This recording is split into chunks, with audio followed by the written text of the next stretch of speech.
இப்போ இருக்கக்கூடிய இந்த நீலம் கருப்பு சிவப்பு கூட்டணிக்கு மக்களுடைய ஆதரவு சுத்தமாக இல்லை. நானும் ரவுடித்தான் அவர் தான் வந்து எங்களோட கூட்டணி பிரமாதம், எங்களுடைய சமூக நீதி அருமை, எங்களுடைய சட்டம் ஒழுங்கு அட்டகாசம். அவர் கூட சொல்லலைன்னா தமிழ்நாட்டில் வேற யாருங்க சொல்லுவாங்க? எல்லாரும் தான் நம்ம இதோ இப்போ இந்த விஜய் கூட தான் கருப்பு சிவப்பு பைசைக்கிளில் வந்தார். நேற்று அவங்களே சொல்லிட்டாங்க, அவரும் தான் நம்பி போட்டார். இன்னைக்கு ஏன் அவர் வந்து கம்ப்ளீட்டாக ஆப்போசிட்டாக ஒரு கட்சியே ஆரம்பித்து திமுகவை திட்டிக்கிட்டு இருக்கிறாரு? இங்கே வந்து பிஜேபியால் எங்களை பீட் அடிக்க முடியாது அப்படின்னு அவர் சொல்கிறத ஒத்துக்கிறேன். பூச்சாண்டி இதை பத்தியா, பிராமணன் தான் இங்க உனக்கு இது வர்ற பிரச்சனைக்கெல்லாம் காரணம். ஐயோ சங்கி ஆரிய வந்தேரி அப்படின்னு சொல்லிக்கிட்டு இருந்த வரைக்கும் ஒர்க் அவுட் ஆகிக்கிட்டு இருந்தது. இப்போ அதோடைய நீட்சியாக பிஜேபியை திட்டுறாங்க. பொன்முடி அவர்களுடைய அந்த நிந்தா பத்து ஆபாச பேச்சுக்கு உயர்நீதிமன்றம் கடுமையாக நினைவூட்டியும் இன்னும் ஒரு ஆக்ஷன் எடுக்கல. டெல்லியில் போய் எலிக்கறி சாப்பிட்டப்போ ஸ்டாலின் அவர்களும் திருமா அவர்களும் எவ்வளோ பொங்குனாங்க. இப்போ அந்த பொங்கல் எங்க? பொங்கலே இல்லை, எல்லாம் அல்வா தான் கொடுத்துட்டு இருக்கிறீங்க, உருட்டுக்கடை அல்வா. எடப்பாடி அவர்கள் சொல்ற மாதிரி ஊரெல்லாம் தேடுறோம் நம்ம. கஸ்தூரி தலைமறைவுன்னு தனிப்படை வச்சு அமைச்சாங்க தெரியுமா திமுக.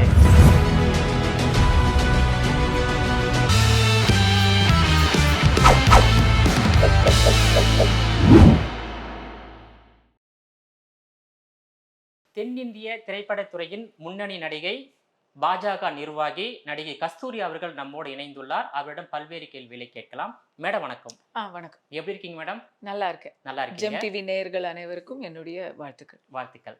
இப்போ வந்து தமிழ்நாட்டில் வந்து கருப்பு நிறம், சிகப்பு நிறம், நீல நிறம் கொண்ட கூட்டணியை காவி நிறம் கொண்ட கட்சி தோற்கடிக்க முடியாது ஒரு கருத்து. இன்னொன்று வந்து தமிழ்நாட்டில் தமிழ் மண்ணில் திமுக இருக்கும் வரையில பாஜகவால் காலூன்ற முடியாது என்ற கருத்தை முதலமைச்சர் மு க ஸ்டாலின் அவர்கள் பங்கேற்கிற அனைத்து கூட்டங்களிலும் ஒரு முழக்கமாக பேசி வருகிறார். இதனை எப்படி பாக்குறீங்க? மக்கள் சொல்ல மாட்டேன்றாங்க, மக்கள் வந்து ஏகோபித்த ஆதரவை கொடுக்க மாட்டேன்றாங்க. வேற வழி இல்லை, ஸ்டாலின் சார் தான் இதை சொல்லணும். இந்த ஏகோபித்த வரவேற்பு யாருக்கு தரலன்னு சொல்றீங்க? இப்போ இருக்கக்கூடிய இந்த நீலம் கருப்பு சிவப்பு கூட்டணிக்கு மக்களுடைய ஆதரவு சுத்தமாக இல்லை.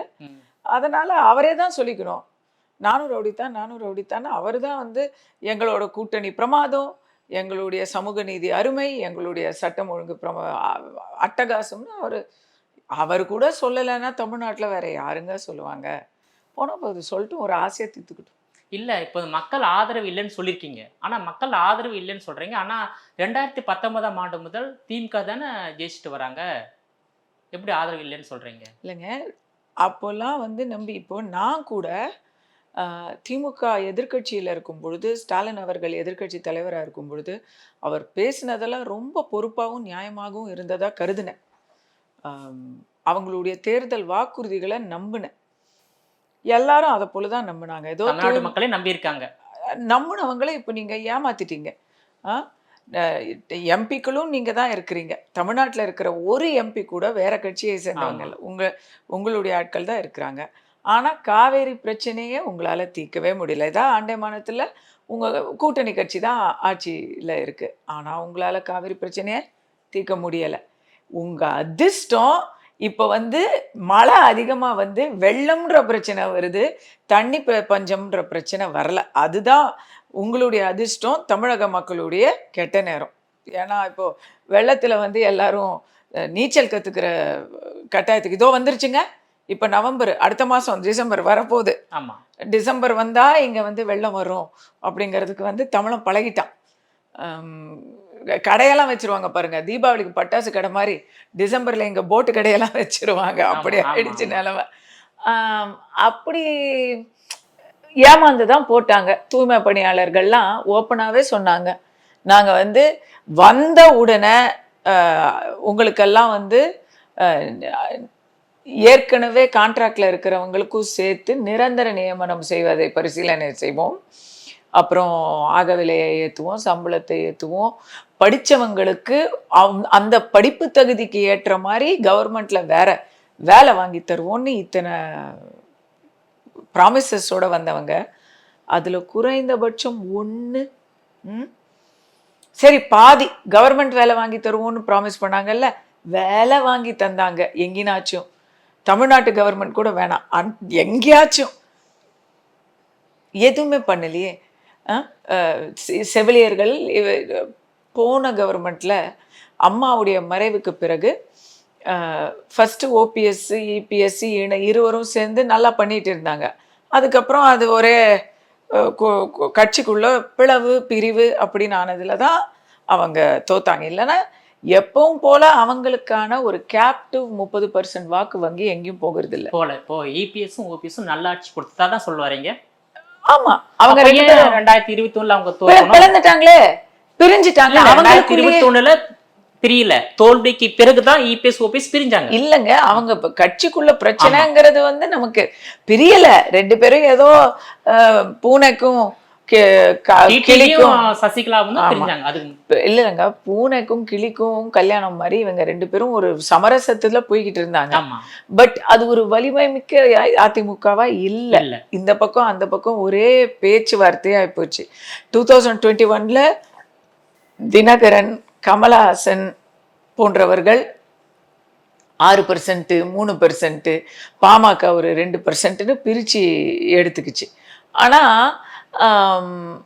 அதெல்லாமும் காரணம். பட் அது எல்லாத்த விட மெயினான காரணம், அதிமுக ஒரு ஒற்றுமையும் வலிமையும் இழந்து காணப்படுகிறது. அதனாலதான் இந்த வார்த்தை சொல்றாரு.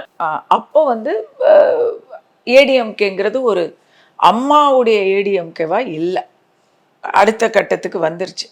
ஸோ அப்போ அந்த நேரத்தில் பொள்ளாச்சி பிரச்சனை, கரோனா காலம் அப்பதான் முடியுது. ஸோ மக்களுக்கு ஒரு அந்த நேரத்தில் எதிர்கட்சியாக ரொம்ப பொறுப்பாக முழங்கிய ஸ்டாலின் அவர்களை நம்பி போட்டாங்க எல்லாரும் தான். நம்ம இதோ இப்போ இந்த விஜய் கூட தான் கருப்பு சிவப்பு பைசைக்கிளில் வந்தார், நேற்று அவங்களே சொல்லிட்டாங்க. அவரும் தான் நம்பி போட்டார். இன்னைக்கு ஏன் அவர் கம்ப்ளீட்டா ஆப்போசிட்டா ஒரு கட்சியே ஆரம்பிச்சு திமுகவை திட்டிக்கிட்டு இருக்கிறாரு? அதனாலதான் கரூர்ல இவ்வளவு பெரிய இல்லைங்களா, ஏமாந்துட்டோம், தமிழக மக்கள் ஏமாந்துட்டோம், நீங்க நாம எல்லாரும் சேர்ந்து ஏமாந்துட்டோம். மறுபடி யாரு ஏமாறுவாங்கங்க? 4 வருஷம் ஆயிடுச்சு, 4.5 வருஷம் ஆயிடுச்சு. மே 2021 இருந்து இதோ டிசம்பர் வரப்போகுது. 4.5 வருஷத்துல நீங்க எங்களுக்கு எவ்வளவு சரசரமா பூ சுத்தி இருக்கிறீங்க. இப்போ நீங்க யாரும் எங்களை பீட் அடிக்க முடியாதுன்னு அவர் மட்டும்தான் சொல்லணும். ஏன்னா கண்டிப்பாக அவர்களுடைய லாஸ்ட் டேட்டு குறிக்கப்பட்டு விட்டது.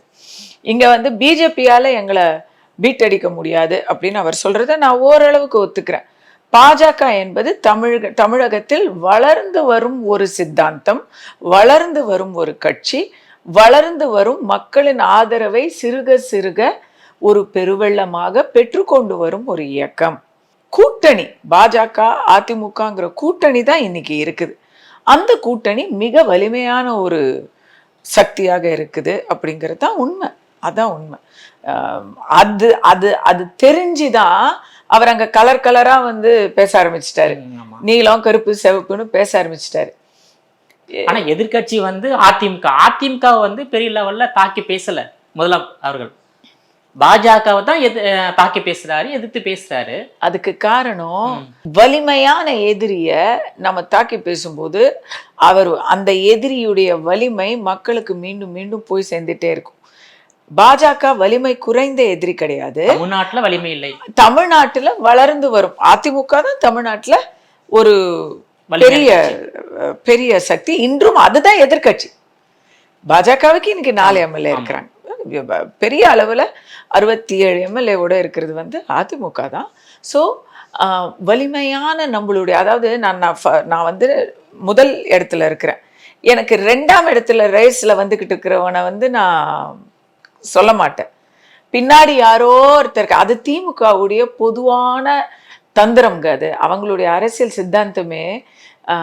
யாரை அடிச்சா பெரிய பின்விளைவுகள் வருவதோ அவங்கள அடிப்பாங்க. இப்போ பாஜக ஒரு தேசிய கட்சி. நீங்க தேசிய கட்சியை நீங்க இங்க கூட விமர்சிக்கிறது இல்ல. அவங்க பாஜகவுடைய தமிழக செயல்பாடை விமர்சிக்கிறது இல்ல. மத்தியில ஆட்சியில இருக்கிறவங்களை விமர்சிக்கிறதுனால திமுக வந்து ஒரு பெரிய புரட்சிகரமான கட்சி, வீரமான கட்சி, ஆட்சியில இருக்கிறவங்களை இவங்க வந்து கேள்வி கேட்குறாங்க அப்படின்னு ஒரு பிம்பம் ஏற்படுது. ரெண்டாவது, நீங்க இங்கேருந்து தமிழ்ல கத்திக்கிட்டே இருக்கீங்க, நீங்க இங்க உட்கார்ந்துக்கிட்டு இந்தி ஒழிக இந்தி ஒழிகன்னு தமிழ்ல கத்திக்கிட்டே இருக்கிறீங்க. அங்க மத்தியில இருக்கிறவங்களுக்கு கியா கியா அப்படின்னா அவங்க அடுத்தது பீகாரை பார்க்க போவாங்களா, பெங்காலை பார்க்க போவாங்களா? அவங்க அந்த பக்கம் பிஸியா இருக்கிறாங்க. ஸோ பத்தியா நான் எவ்வளவு பேசினேன், அவங்க பதில் பேசல பத்தியா அப்படின்னு நம்மளா ஒரு பில்டப் கொடுத்து சந்தோஷப்பட்டுக்கலாம். அது ஒரு ஸ்ட்ராட்டஜி. மூணாவது, பாஜக நான் சொன்ன மாதிரியே தமிழக அரசியல்ல ஒரு பெரிய ஒரு இன்னைக்கே இருக்குது. இன்னைக்கு வந்து ஸ்டாலின் அவர்களுடைய பேச்சுக்கும் துரைமுருகன் அவர்களுடைய பேச்சுக்கும் உடனடியா பதில் கொடுக்குறாங்க. அண்ணாமலை அவர்கள் அவரே கொடுத்துட்டு இருந்தாரு. இன்னைக்கு பாஜக தொண்டர்கள் பேச்சாளர்கள் கொடுத்துட்டு தான் இருக்கிறாங்க. என்ன சொல்ல வரேன்னா, இவங்க எதுல பழகியிருக்காங்கன்னா, திராவிடிய சித்தாந்தத்துல திராவிட கழகத்தின் பயிற்சியில வந்த ஒரு குரூப்பு. சனாதனத்தை ஒழிக்க வேண்டும் அப்படின்னு பேசுறது. அது வந்து தமிழ்நாட்டில் அப்படி சொன்னா இங்க பெரியாரெல்லாம் சொல்லி மூல செலவான சிலர் வந்து மீடியாவை கண்ட்ரோல் பண்றாங்க. ஸோ அது வந்து ஒரு நல்லபடியா நமக்கு ஒர்க் அவுட் ஆகும்னு நினைச்சாங்க. சனாதனம்னு சொன்ன உடனே ஊரே பத்தி எரிஞ்சு இங்க இருக்கிற உதயநிதி ஆல் இண்டியா ஃபேமஸ் ஆயிட்டாரு. சரிங்களா? திருப்பி உடனே பேக் ட்ராக் ஆயிட்டாங்க. இல்ல இல்ல, நாங்க வந்து அதுல இருக்கக்கூடிய முறைகேடுகளையும் வேறுபாடுகளை தான் சொல்றோம், சாதியை சொல்றோம், சனாதனத்தை சொல்லல, என் கட்சியிலேயே 80% ஹிந்து தான் இருக்காங்க, எல்லா விதமாகவும் சொல்ல ஆரம்பிச்சிட்டாங்க. அவங்க முன்ன மாதிரி எப்பவுமே இழைச்சி போன நலிந்த சமூகமான பிராமண சமூகத்தை மட்டும் திட்டிக்கிட்டு இருந்த வரைக்கும் பூச்சாண்டி இதை பத்தியா பிராமணன் தான் இங்க உனக்கு வர்ற பிரச்சனைக்கெல்லாம் காரணம், ஐயோ சங்கி ஆரிய வந்தேரி அப்படின்னு சொல்லிக்கிட்டு இருந்த வரைக்கும் ஒர்க் அவுட் ஆகிக்கிட்டு இருந்தது. இப்போ அதுடைய நீட்சியாக பிஜேபியை திட்டுறாங்க. பிஜேபியை பிராமண கட்சி அப்படிங்கிறாங்க. அது வியாபாரம் ஆக மாட்டேங்குதுங்க இங்க. ஏன்னா மோதியா, அமித்ஷாவா, நத்தாவா, இல்ல திரௌபதி முர்முவா, யாரு இந்த இடத்துல வந்து பிராமின் அப்படிங்கிறது கேள்வி ஆகி போச்சு. சரி, தமிழ்நாட்டிலேயாவது அண்ணாமலையா, நயினாரா, தமிழிசை மேடமா, வானதி மேடமா, யாரு இங்க ஐயரு அப்படிங்கிறதுல வந்து பயங்கர பேக்ஃபயர் உங்களுக்கு. அதனால போன வருஷம் 2021 ஐயோ பிஜேபி உள்ள வந்துரும், பிஜேபி உள்ள வந்துரும் சொன்னது அவங்களுக்கு ஒரு ஒர்க்கிங் டாக்டிக். இஸ்லாமிய ஓட்டெல்லாம் சிந்தாம சிதறாம அப்படியே வள்ளிசா லட்டு மாதிரி அறுவடை பண்ணாங்க. அதே இப்போ திருப்பி ட்ரை பண்றாங்க. எப்பவுமே திமுகவுக்கு கேள்விகள் வந்தா உடனடியாக அவங்களுடைய செயல்பாடு மேல விமர்சனம் வந்தா உடனடியாக அவங்க கையில் எடுத்துக்கொள்ளக்கூடிய ஆயுதம் பிராமண எதிர்ப்பு, ஹிந்தி எதிர்ப்பு. இப்பெல்லாம் வந்து பிஜேபியை காமிச்சு பூச்சாண்டி காட்டுறது. அண்ணா யூனிவர்சிட்டி ஒரு பக்கம், அதுக்கப்புறம் கரூர் அசம்பாவிதம் ஒரு பக்கம், கோயம்புத்தூர் கூட்டுப்பால் ஒரு பக்கம், இப்படி திருவண்ணாமலையில 2 காவலர்கள் வந்து திருவண்ணாமலையில போலீஸாரா போலீஸ், அதுவும் யார சகோதரி முன்னால ஒரு இல்ல யாரங்க, அதாவது தமிழகத்துல வந்து உங்களை கழுவி ஊத்துறாங்கிறது ஒரு பக்கம். இப்போ ஆந்திராலேருந்து வந்து ஆந்திரால மீடியா எல்லாம் மிம்மல்னி கடுகி இస్తున్నారు. அப்படி ஆயிடுச்சு. தென்னிந்திய லெவல்ல ஃபேமஸா சட்டம் ஒழுங்கு நமக்கு இங்க சந்தி சிரிக்குதுங்கிறது நம்ம வண்டவாளம், அங்கெல்லாம் தண்டவாளம் ஏறுது. எனக்கு அதுல வருத்தம். எதுனாலும் இங்கேயே வந்து நம்ம சரி பண்ணியிருக்கணும். அது இவர் கோட்டை விட்டுட்டார், அந்த இரும்பு கரம் துருப்பிடிச்சிச்சு, என்ன பண்றது. ஸோ அதான் தமிழகத்தை தலை குனிய விட மாட்டோம் அப்படின்னு சொன்னதோட முடிஞ்சிச்சு. அவர் எந்த நேரத்துல அதை எடுத்து வச்சாரு தெரியல. ஸோ இப்போ என்னதான் பண்ண சொல்றீங்க அவரை? இப்போ இன்னொரு விஷயம் வந்து, இப்போ பாஜக வந்து முதலமைச்சர் கடுமையா தாக்குறார். அதுக்கான காரணத்தான் நீ சொன்னீங்க. ஓகே, இப்போ திமுக வந்து நிறைய மக்கள் வரி பணத்தை சூறையாடி இருக்காங்க. கனிம வளத்துறையில நிறைய ஊழல் நடந்திருக்கு. அதுல மட்டுமா கிட்டியே தீடி ஊழல்? நீங்க அப்படி சொல்லாதீங்க. இருக்கிற துறையில எந்த துறையில ஊழல் மலிந்து இல்லை அப்படின்னு ஒரு துறை சொல்லுங்க. அது உங்களுக்கு தெரியுது இல்ல மேடம், பாஜக கண்ட்ரோல்ல தானே இடி இருக்கின்றது, சிபிஐ இருக்கின்றது, ஐடி இருக்கின்றது. ஏன் யாருமே வந்து கைது செய்யப்படலையே? இல்லைங்க, அது அவ்வளவு வந்து நம்ம சினிமா கதையாங்க. 3 மணி நேரத்துல எல்லாமே நடந்து முடியறதுக்கு. டெல்லி ஆம் ஆத்மி கூட அடுத்து கைது பண்ணீங்கல்ல, அந்த 100 கோடி ஊழலுக்கு இன்னைக்கு டாஸ்மாக்ல தமிழ்நாட்டுல பல ஆயிரம் கோடி ஊழல் நடந்திருக்குல்ல. ஆனா இவங்க சயின்டிபிக் பிஸ்தா இல்லை இவங்க. ம். எவ்வளவு லேயர்ஸ் வெங்காயம்னு பெரியார் வந்து இவங்களுக்கு சொன்னது வந்து ஒரு ஒரு சித்தாந்த உத்தி. அது தொழில் ரகசியம் வெங்காயம்ங்கிறது. ஏன்னா வெங்காயத்தை எடுக்க எடுக்க எடுக்க உள்ள லேயர்ஸ் வந்துட்டே இருக்கும். அந்த மாதிரி இங்க நீங்க கைய வச்சீங்கன்னா எடுக்கிறதுக்குள்ள அவ்வளவு சீக்கிரம் இல்லை. அதாவதுங்க, ஒரு கிரிமினலுக்கு கிரிமினலா இருந்தாதான் போலீஸ் எப்பவுமே சொல்லுவாங்க, கிரிமினலை விட கிரிமினல் புத்தி இருக்கணும் போலீஸுக்குன்னு சொல்லுவாங்க. கரெக்டா? ஆமா. அப்பதான் திருடனை பிடிக்க முடியும். சரிங்களா? இங்க நடக்கக்கூடிய லஞ்ச ஊழலுக்கு இந்தியா முழுக்க கவர்ன் பண்ணிட்டு இருக்கிற இடி வந்து ஒரு இடி தான் இருக்குது. 32 மாநிலத்துக்கும் ஒரு இடி தான் இருக்குது.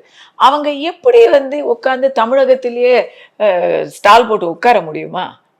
இல்ல செந்தில் பாலாஜி விஷயத்துல கன்விக்ஷன்லாம் பண்ண ட்ரை பண்ணிட்டு இருக்காங்க. அங்க அவங்க உச்ச நீதிமன்றத்துல அதுக்கு வாய்தா மேல வாய்தா மேல வாய்தா போட்டு எந்த கிரிமினலா இருந்தாலும் ஒரு குறிப்பிட்ட காலகட்டத்துக்கு மேல சார்ஜ் ஷீட் நீங்க ஃபைல் பண்ணலைன்னா இது பெயில் கொடுத்து ஆகணும். அப்படியுமே அவர் வந்து பல அப்ளிகேஷன் போட்டு நிறைய நாள் ஜெயிலில் தான் காலம் தள்ளினார் அமைச்சர் செந்தில் பாலாஜி அவர்கள். ஒன்னொன்னா செய்வாங்க. நிர்பயாவுடைய கூட்டு பாலியல் வன்முறை கொடும் குற்றம். அது அது வந்து சாதாரண ஒரு இது கிடையாது, கிரைம் கிடையாது, ஹியனஸ் கிரைம். அது இரும்பு கம்பி எல்லாம் எடுத்து உள்ள பாய்ச்சி, அப்படிப்பட்ட இடத்துல உடனடியாக அங்கே எவ்வளவு வேகமாக செயல்பட்டிருக்கணும். வாய்தா மேலே வாய்தா, ஹியூமன் ரைட்ஸ் கமிஷன், ஆளு தோல் அப்பளம் வடை எல்லாத்தையும் போட்டு அதில் 2 பேரும், ஒருத்தன் செத்து போயிட்டான், ஒருத்தன் தற்கொலை பண்ணிக்கினான், ஒருத்தன் வந்து ஜுவனைலாக இருந்தவனுக்கு தையல் மிஷின் கொடுத்து வெளியே அனுப்பிச்சிட்டாங்க. கடைசியில் தூக்கு தண்டனை 2 பேருக்கு தான் நிலவேறிச்சு. அதுவும் எப்போ? 12 வருஷம் கழிச்சு. 12 வருஷம் அவன் வந்து குழந்தை குட்டி பார்த்து அந்த குழந்தைங்களுக்கு கல்யாணத்தை பண்ணி வச்சு பேர குழந்தைங்களை பார்க்குற வயசுல நீங்கள் வந்து அங்கே தீர்ப்பு கொடுக்குறீங்க. எவ்வளோ ஒரு வெக்கக்கேடு. உடனடியாக தீர்ப்பு கொடுக்கணும், உடனே தண்டனை கொடுக்கணும். அந்த வகையில் தமிழ்நாட்டில் சில விஷயங்களை பாராட்டி அவனை பொள்ளாச்சி கேஸில் சீக்கிரம் வந்துருச்சுங்க. கம்பேரிட்டிவ்லி 8 வருஷங்கிறது ரொம்ப கம்மியான டைமு. சீக்கிரமாக, அதுவும் சாகும் வரை சிறை, பரோல் இல்லாமல் அப்படின்ற ஒரு தெளிவான ஒரு வேர்டிக்டை அந்த சம்மந்தப்பட்ட அத்தனை பொள்ளாச்சி ஜெயராமனுடைய மகன் பேரை வந்து அதில் குறிப்பிட்டிருந்தா கூட அவர் வந்து அதுக்கு வந்து பேசினாலே, அவர் பேரை எடுத்தாலே வந்து கேஸ் போடுறாராம். மற்ற அதில் கன்விக்ட் ஆன எல்லாருக்குமே வந்து போலீஸ் யாருக்கெல்லாம் ஆதாரத்தை கொடுத்தாங்களோ அவங்க எல்லாருக்குமே வந்து கடுமையான ஒரு தீர்ப்பு வந்திருக்குது. ஆனால் தஸ்வந்த் இன்னைக்கு விடுதலையாகி ஜாலியாக வெளியே சுற்றிட்டு இருக்கு. நம்முடைய நீங்கள் கேட்குறதுக்கான கேள்வி, ஏன் யாரும் கைது செய்யப்படலைன்னு, அமைச்சர்களாவது கைது செய்யப்படலைன்னு கேட்கலாம். தஸ்வந்தெல்லாம் உங்களுக்கு தெரியும், எனக்கு தெரியும். அவன் கண்டிப்பாக அவன் பண்ணது என்னன்னு எல்லாருக்கும் தெரியும். அந்த ஹாசினியுடைய அந்த பிஞ்சின் ஆன்மா சாந்தி அடையுமா சொல்லுங்க? அந்த சாபம் இவனை சும்மா விடுமா? வெளியே அந்த சாபம் இவனை விடுங்க. அவனை விடுவிச்ச இந்த சிஸ்டத்துல யார் யார் சம்மந்தப்பட்டிருக்கிறாங்களோ அவங்கெல்லாம் நல்லா இருப்பாங்களா? ஸோ நம்ம நாட்டில் நீதி மெதுவாக தான் நடக்கும். அஜ்மால் கசாபுக்கு கூட ஒரு ஹியூமன் ரைட்ஸ் வந்து வாதாடுவாங்க. இப்படியெல்லாம் இருக்கிற இடத்துல எப்படி நம்ம வந்து நீங்கள் ஏன் கைது பண்ணலான்னு கேட்குறீங்க? இதே கேள்வியாக நான் இருக்கக்கூடிய தெலுங்கானாலையும் கேட்டாங்க. கேசிஆருடைய மகள் கவிதா கல்வகுண்ட்லா மேலே ஊழல் புகாரை பிஜேபி மிக ஸ்ட்ராங்காக, இங்கேயாவது பிஜேபி வந்து செகண்ட் அப்போசிஷன், அங்கே அவங்க தான் ஆப்போசிஷனில் இருந்தாங்க, காங்கிரஸ்லாம் இல்லை, பெரிய அளவில் அதை வந்து அவங்க எடுத்துகிட்டு வந்தாங்க. ஆனால் அந்த பெண்ணை கைது செய்ய முடியலை. அதுக்கான சரியான ஆதாரங்கள், தரவுகள் கிடைக்கல. ஏன் அப்படின்னு கேட்டால் இருக்கலாம். என்ன போலீஸில் வந்து வக்கீலில் வந்து இதில் எல்லா இடத்துலையும் துறையும் சம்மந்தப்பட்டிருக்கு இல்லையா? எல்லா இடத்துலயும் அங்கங்க நிற்கும் இல்லையா? எல்லாருமே வந்து ஈடியில ஒரு சார்பாக தான் இருப்பாங்கன்னு சொல்ல முடியாது. எங்க டிலே ஆகுதுன்னு நமக்கு தெரியல. ஏன்னா மத்திய அரசு வந்து ஸோ அங்கேயும் கைது பண்ணல. அதனால பாஜக வந்து அங்க ஆட்சிக்கே வரல. மக்கள் வந்து நீங்க கேட்ட கேள்விதான், ஏன் அவங்க கைதாகல? அப்ப நீங்க ஒண்ணுக்குள்ள ஒண்ணு, நீங்க 2 பேர் கூடி இருக்கிறீங்க அப்படின்னு பேசி பாஜகவை நிராகரிச்சுட்டாங்க. அதே நிலைமை தமிழ்நாட்டில் இருக்கின்றது. பாஜகவுக்கும் திமுகவுக்கும் அதை கூட்டணி இருக்கின்றதா என்ற பேச்சு இருக்கின்றது. பேச்சு, அந்த பேச்சு அங்க இங்க அப்படி அங்கொன்னு இங்கொன்னா இருக்குது. அதையுமே வந்து திமுக தான் கிளப்பி விடுது அப்படிங்கிறது என்னுடைய அனுமானம். அந்த பேச்சுக்கே இடம் இல்லாத அளவில் சரியான தண்டனையை சரியான நேரத்தில் இந்த பல நாள் திருடர்களுக்கு மத்திய அரசு வழங்கும் அப்படிங்கிற நம்பிக்கை எனக்கு இன்னும் போகல. இப்போ நகராட்சி நிர்வாகம் குடிநீர் வழங்கல் துறையில் 900 கோடி ஊழல், அது உங்களுக்கு தெரியும். ஸோ அதன் மீது வந்து டிஜிபி வந்து எஃப்ஐஆர் போட சொல்லி அறிக்கை கொடுத்துருக்காங்க. இதனுடைய எப்படி பார்க்குறீங்க மேடம் இந்த வழக்கை? எப்போ எஃப்ஐஆர் போடுறாங்களோ, யார் யார் மேல போடுறாங்களோ அப்பதாங்க இதை நாம வந்து கமெண்டே பண்ண முடியும். ஏன்னா டிஜிபி வந்து ஒரு அமைச்சர் எஃப்ஐஆர் போடுவாரா? ஏன்னா இல்ல, அது காவல்துறைக்கு இதுவரை சுவோமோட்டோவா ஹைகோர்ட்டு மோர் தென் ட்வைஸ் வந்து கடுமையான சொற்கள்ல நினைவூட்டியும் பொன்முடி அவர்களுடைய அந்த நிந்தா 10 5 நிந்தா 5 படுத்த 10 அப்படிங்கிற அந்த ஆபாச பேச்சுக்கு உயர்நீதிமன்றம் கடுமையாக நினைவூட்டியும் இன்னும் ஒரு ஆக்ஷன் எடுக்கல. எஃப்ஐஆர் பதியவே இல்லை. நாங்க ஹைகோர்ட்ல நாங்க பதிச்சு கொண்டு வாங்கன்னு சொன்னதுக்கும் ஒண்ணுமே இல்லை.